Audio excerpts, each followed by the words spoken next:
नमस्कार, मैं हूं आपके साथ नम्रता शर्मा। द कश्मीर फाइल्स लगातार लाइमलाइट में बनी हुई है। इसके पीछे कई सारी वजह हैं। सबसे पहले तो फिल्म को ढंग से प्रमोशन नहीं मिला। इसको लेकर विवेक अग्निहोत्री ने कॉमेडियन कपिल शर्मा पर आरोप लगाए और उसके बाद से ही ये फिल्म, कपिल शर्मा और खुद विवेक अग्निहोत्री विवादों में आ गए। उसके बाद जब 11 मार्च को थिएटर्स में ये फिल्म रिलीज हुई तो जो इसका कंटेंट है, जो इसका सब्जेक्ट है, उसको लोगों ने जबरदस्त तरीके से पसंद किया, जिसके बाद अब लोगों ने इसकी तारीफ करना शुरू कर दिया है। वो बड़े बड़े दिग्गज जो अब तक चुप थे इस पूरे मसले पर, वो भी अब बोलने के लिए आगे आ रहे हैं। बॉलीवुड की बात कर लें तो अक्षय कुमार, परेश रावल, कंगना रनौत इस फिल्म की तारीफ कर चुके हैं, जबकि बाकी बड़े बड़े स्टार से उम्मीद की जा रही है, लेकिन अभी तक उन्होंने चुप्पी साधी हुई है। इन सब के बीच तमाम ऐसे पत्रकार हैं जो फिल्म देखकर बाहर निकल रही हैं और भावुक हुए जा रही हैं। रूबिका लियाकत का एक बयान हमने आपको सुनाया था, जिसमें वो इस फिल्म को लेकर बातचीत करती हुई नजर आई थी और उन्होंने साफ तौर पर कह दिया था कि मादा चाहिए, इस फिल्म को देखने का जिगर चाहिए। जिस तरीके से चीजों को दिखाया गया है, आपको ये फिल्म देखनी चाहिए।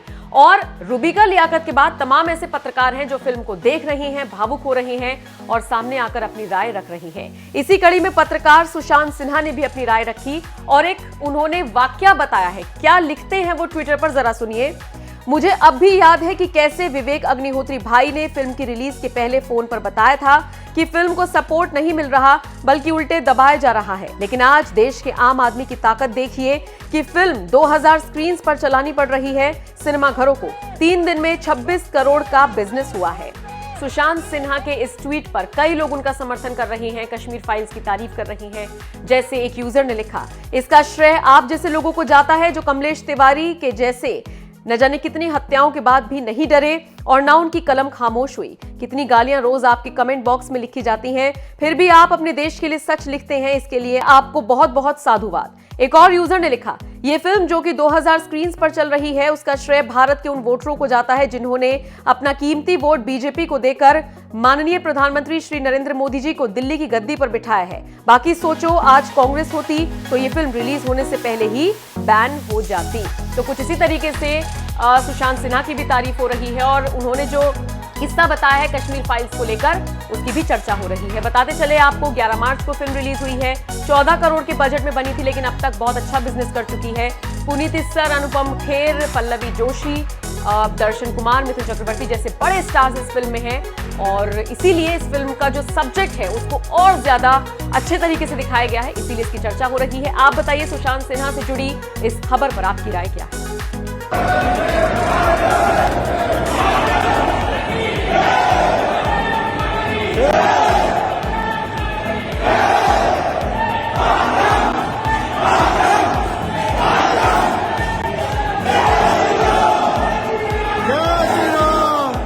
आजकल बहुत सारे मूवीज ऐसे जो कुछ सिर्फ नाम के लिए है, लेकिन ये ऐसी मूवी है ना कि रोमते खड़े हो जाएंगे ये मूवी देख के, किसी के भी। मैं तो एक ही चीज़ कहना चाहूँगा, जो जिसने भी आज तक कभी उतना सोचा समझा नहीं होगा, उससे भी काफ़ी खतरनाक कहानी थी। ये फिल्म ना सबको देखना चाहिए। जो एक्चुअली इसमें मीडिया में जो चीज़ें उस समय के टाइम पे छुपाई गई थी, उस समय के कश्मीरी पंडितों के साथ में जो गलत हुआ था, ये देखना, ये फिल्म देख के बहुत सारी सच्चाइयाँ पता लगती है। नहीं, एक्टिंग तो बहुत अच्छी थी, एक्टिंग, स्क्रीन प्ले, डायरेक्शन बहुत अच्छा था। विवेक जी ने बहुत अच्छा डायरेक्शन किया है। एक्चुअली फिल्म पहली एक ऐसी फिल्म है जिसको आप देख सकते हो और जो बहुत अच्छा एक पूरा एक तरह से एक सब्जेक्ट जो था, मतलब एक कश्मीरी पंडितों का जो दुख था, उस दुख को जो दिखाया गया है। आज तक एक शिकारा फिल्म आई थी विधु विनोद चोपड़ा की, वो एक तरह से डब्बा फिल्म है। इसके आगे डब्बा भी नहीं बोल सकते, ढक्कन बोल सकते हैं। फिल्म बहुत अच्छी थी और मुझे लगता है कि ये सभी को देखनी चाहिए। ये मतलब जो इतिहास हमें पता ही नहीं है और जो दिखाते हैं वही दिखेगा। अब ये चीज़ जानने का मौका हमें कैसे मिलेगा? जो मूवी को बताते हैं समाज का दर्पण, तो आज एक्चुअली में देखने को मिला है वो चीज़। सर, इंडिया ने आज तक इतनी अलग फिल्म नहीं बनाई है।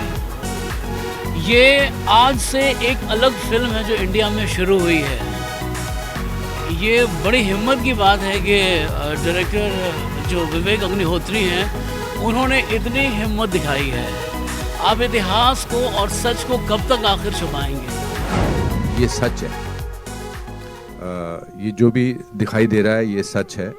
मेरा पर्सनल एक्सपीरियंस जो मेरे बिल्कुल इमीडिएट फैमिली में हुआ। वो मैं हमेशा बोलता हूँ कि मेरे जो मामा थे, मेरे मदर के छोटे भाई, और मेरी माँ बार बार इसका जिक्र करती है, उन्होंने अपनी पूरी ज़िंदगी पैसे जोड़ जोड़ के, वो ओवरसियर थे वहाँ पर, और ओवरसियर को क्या बोलते हैं नॉर्मली? ओवरसियर ही बोलते हैं, हाँ। तो because overseer is a very typical small town word. तो वो इंजीनियर से जो छोटे होते हैं उनको ओवरसियर बोलते हैं। तो उन्होंने बड़े मुश्किल से पैसे कमा के, उनका एक सपना था कि कश्मीर में, श्रीनगर में अपना एक घर बनाएंगे। तो उन्होंने वो घर जैसे तैसे 86, 85, 87 में बना लिया, और बड़े खुश थे कि अपना उनका एक घर था। और जैसे ही उन्होंने घर बनाया, उसके कुछ 6-7 महीने बाद ये थ्रेट्स आनी शुरू हो गई कि आप निकलो यहाँ से। एंड फिर ऐसी थ्रेट्स आई कि भाई हमने आपके पड़ोसी को मार दिया है, उसकी लाश वहाँ पड़ी है, अब अगर आप अगले कुछ दिनों में नहीं छोड़ेंगे तो हम फिर आपकी लाश किसी और के घर पर होगी। सो एक रात को एक फिएट गाड़ी में जितना सामान वो डाल सकते थे, जिंदगी भर की पूंजी, एक फिएट गाड़ी में, 4 उनके खुद के अपने सदस्य थे, बेटा, बेटी, उनकी बीवी, और वो वहां से निकल गए और दिल्ली में जाकर कहीं वो सेटल हो गए। और उनका सदमा उनको इतना गहरा पड़ा कि he died after couple of years or 3 years. And so that is what we have seen. जैसे जब आप किसी के घर से किसी को निकालते हैं तो आप सिर्फ उनको दीवारों से या छत से या उनके आंगन से नहीं निकालते हैं, आप उनको उस जगह की आबो हवा से, उस जगह की खुशबू से, उस जगह के वातावरण से, उस जगह की आदतों से वहाँ से निकालते हैं। मेरे दादाजी का छोटा सा एक मंदिर था, 3rd फ्लोर पे, मिट्टी का घर था, और वहाँ पर उनकी वो जो अगरबत्ती रोज़ जलाते थे तो उसकी एक खुशबू थी। अब वो खुशबू टेंट में तो नहीं आ सकती है, या किसी जम्मू के घर में, या पूना के घर में, या दिल्ली के घर में तो नहीं आ सकती है। हम होटल में, 5 स्टार होटल में रहते हैं बहुत दिनों तक, लगता है यार अभी घर जाके अपने बिस्तर पे सोना है। हम अमेरिका जाते हैं या कहीं और जाते हैं, हम कहते हैं चलो यार इंडियन खाना खाते हैं। So I think from that point of view, my mother when she saw this film, she didn't speak to anybody for 2 days। 2 दिन तक उन्होंने किसी से बात नहीं की, क्योंकि उनकी पूरी मेमोरीज वापस जो हैं वो रिवाइव हुई। और उन्होंने कहा क्यों दिखाई तूने मेरे को ये फिल्म, मेरी सारी मेमोरीज वापस हो गई हैं, आ गई हैं। या आर्टिकल 370 जब एब्रोगेट हुआ, क्या हम वापस जा सकेंगे? मेरा बड़ा दिल है वापस जाने का। सो अब आप अंदाज़ा लगा लीजिए जो इस डॉक्यूमेंट्री में बात कर रहे थे, उनका क्या हाल हुआ होगा, उनके साथ क्या महसूस किया होगा उन्होंने। So from that point of view it's, आप बार बार काफ़ी लोग बोल रहे हैं आंखें नम है। आई थिंक इसका सदमा जो है ना, इसकी तकलीफ जो है वो आत्मा तक गई है। कश्मीर में आज आप जाओ, मुझे याद है जब बचपन में मैं जाता था तो निशाद गार्डन जाते थे, शालीमार जाते थे, पिकनिक पे जाते थे, खीर भवानी टेम्पल जाते थे, वहाँ की नदियों में घूमते थे, हंदवारा, सोपोर, ये सब जगहें हैं वहाँ की। अब कश्मीर की आत्मा जो है वो घायल है।